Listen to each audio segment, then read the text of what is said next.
आज का यह वीडियो बोर्ड परीक्षा से संबंधित बच्चों के लिए है। मेरे विद्यालय से भी बच्चे बहुत पढ़ करके निकले हुए हैं और भी जहाँ तक ये वीडियो पहुँचेगा उन सभी बच्चों के लिए बोर्ड परीक्षा की तैयारियों में आपका सहयोग करेगा। निश्चित रूप से बोर्ड परीक्षा में जो बच्चे बैठते हैं उनको बहुत पढ़ना पड़ता है, पढ़ते भी हैं बच्चे, लेकिन उन्हें कुछ बातों का ध्यान रखना पड़ेगा। बोर्ड परीक्षा में बैठने वाले बच्चों को पहली बात तो यह है कि उन्हें एक स्टडी शेड्यूल उनके पास होना चाहिए। उनके पास एक टाइम मैनेजमेंट होना चाहिए। उन्हें कब से कब तक पढ़ना है, कितने बजे से कितने बजे तक वो अपने स्वास्थ्य संबंधी कार्य के लिए समय दे रहे हैं, कितने बजे से कितने बजे तक वो पढ़ रहे हैं और कब से कब वो कौन सा विषय पढ़ रहे हैं। आप जब एक निश्चित समय बनाते हैं किसी विषय को पढ़ने का, तो उस समय में आपका अनकॉन्शियस माइंड उस विषय को पढ़ने के लिए आपको सचेत करता है। एक अलग एनर्जी आपके अंदर उस विषय के प्रति जगती है और जब आपके पास शेड्यूल होगा तो बार बार आपको उस काम को आप करेंगे तो फिर आपको करने की इच्छा जगेगी, बेहतर करने का प्रयास होगा। इसलिए आपके पास एक स्टडी शेड्यूल होना चाहिए। आपको कब सोना है, कब जगना है, कब खेलना है, इन सारी चीज़ों का एक आपके पास शेड्यूल होना चाहिए और आपको लक्ष्य आपका निर्धारित होना चाहिए कि कितने बजे क्या हमें करना है, कितने नंबर लाने हैं। ये सारी चीज़ें, अगर आपको केवल पास होना है तो उसके लिए बहुत ज़्यादा नहीं पढ़ना है। आपको स्कूल टॉप करना है, आपको कॉलेज टॉप करना है, आपको यूपी में टॉप करना है, जिला टॉप करना है, तो उसके लिए आपको ऐसी ही प्लानिंग बनानी पड़ेगी। दूसरी चीज़ है कि आप अपने सिलेबस को समझें। आप अपने गुरुजनों से कैसे अपने सिलेबस में, कैसे अपने सब्जेक्ट में, किस सब्जेक्ट में आपको बेहतर करना है, कौन सा सब्जेक्ट आपका कमज़ोर है, कौन स्ट्रांग है, तो दोनों पे उसी हिसाब से आप समय दें। होता क्या है कि जो बच्चे, जैसे मान लीजिए किसी का मैथ बहुत अच्छा है तो बार बार मैथ पढ़ता है, उसको अच्छा लगता है, लेकिन सिर्फ मैथ पढ़ने से बाकी सब्जेक्ट बोर्ड की परीक्षाओं में अच्छे नंबर नहीं आते। सभी विषय का आपको सामंजस्य बिठा के चलना होगा, तब जाके आप बेहतर परफॉर्मेंस कर पाएंगे, अच्छे नंबर ला पाएंगे। तीसरी चीज़ है, आपके पास खुद के नोट्स होने चाहिए।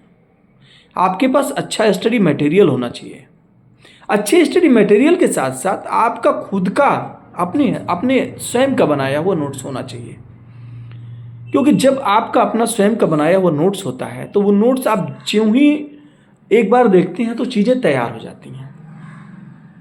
और नोट्स बनाते समय इस बात का ध्यान रखें कि जो चीज़ें हम लिख रहे हैं, जो नोट्स बना रहे हैं, जो क्वेश्चन लिख रहे हैं, तो क्वेश्चन के नीचे कुछ हेडिंग्स हम अलग से नोट कर लें ताकि वो एक बार देखने में हमें तैयार हो जाए और चीज़ों को समझने की कोशिश करें, रटने की कोशिश ना करें।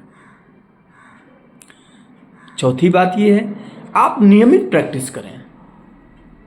नियमित प्रैक्टिस करने से, जैसे आपका मैथ है, फिजिक्स है, केमिस्ट्री है, ऐसे विषय जो हैं ये नियमित प्रैक्टिस चाहते हैं।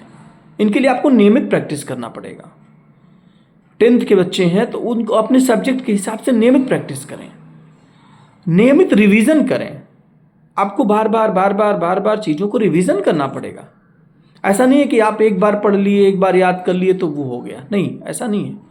आपको याद होने के बाद भी आपको बार बार रिवीजन करना पड़ेगा, प्रैक्टिस करना पड़ेगा। और जो सबसे अधिक आवश्यक है, जो पांचवी बात है, वो सबसे अधिक आवश्यक है कि आपको पॉजिटिव रहना है। आपको एग्जाम फोबिया का शिकार नहीं होना है। आप पॉजिटिव रहें। इसके लिए आप मेडिटेशन करें। आप प्रतिदिन अपने लिए 10 से 15 मिनट मेडिटेशन के लिए समय निकालें, योग व्यायाम के लिए समय निकालें। बेहतर रिजल्ट आपको मिलेगा। तो पॉजिटिव रहना बहुत आवश्यक है, सबसे अधिक जरूरी है कि आप पॉजिटिव रहें। छठी बात है, समय पर सोएं, समय पर जगें और खूब नींद पूरी लें। नींद पूरी लें, नींद पूरा होना बहुत आवश्यक है, क्योंकि जब आपकी नींद पूरी होगी, आपका नींद भरपूर रहेगा, आपका दिमाग शांत रहेगा, तो जो भी आप पढ़ेंगे वो अच्छे से याद हो जाएगा। और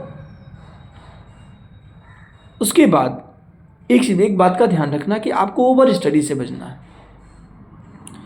ओवर स्टडी से बचना, ये नहीं कि एक बार बैठ गए, किताब लेके बैठे हुए हैं, लगातार पढ़ रहे हैं, बोर हो रहे हैं ना, ऐसा नहीं करना है। आपको ओवर स्टडी से बचना है। पढ़ते रहिए, पढ़िए, थोड़ा ब्रेक लेके पढ़िए, पढ़िए, थोड़ा ब्रेक लेके पढ़िए। हाँ, अगर आपको गाना गाने का मन कर रहा है तो गाना भी गा लीजिए, एंजॉय कर लीजिए थोड़ा सा, लेकिन ओवर स्टडी से बचिए। सिस्टम में पढ़ाई करिए। डाउट्स अगर आते हैं तो उनको नोट करिए, उन्हें क्लियर करिए। आज बहुत अच्छा है कि आपके पास इतने संसाधन हैं, यूट्यूब है, इंटरनेट है, गूगल है, तमाम चीज़ें हैं, टीचर हैं, आपके परिवार के सदस्य हैं। आप उन चीज़ों को, जो भी डाउट्स आपके होते हैं, उन्हें क्लियर करिए। और मैं आपको आपकी बोर्ड परीक्षा में अच्छी सफलता के लिए ढेर सारी शुभकामनाएं देता हूं, बहुत सारा आशीर्वाद देता हूं, आपके उज्जवल भविष्य की कामना करता हूं। बहुत बहुत धन्यवाद।